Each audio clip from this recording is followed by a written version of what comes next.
We are looking at how to pronounce this word as well as how to say more interesting and related words and some of the most mispronounced ones as well, especially whose pronunciations vary between British English and American English, so make sure to stay tuned and consider subscribing for more learning in British English. This is normally pronounced as economics.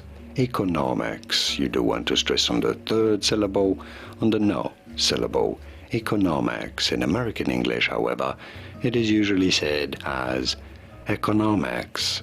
Economics. So you have an e sound as the first syllable and a na sound as the third syllable as the two main differences.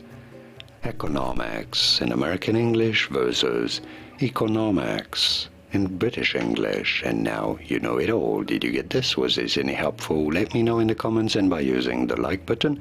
Thank you kindly for your support. Here are more videos on how to pronounce more interesting words and names whose pronunciations aren't always obvious. I'll see you there to learn more. Thanks for watching.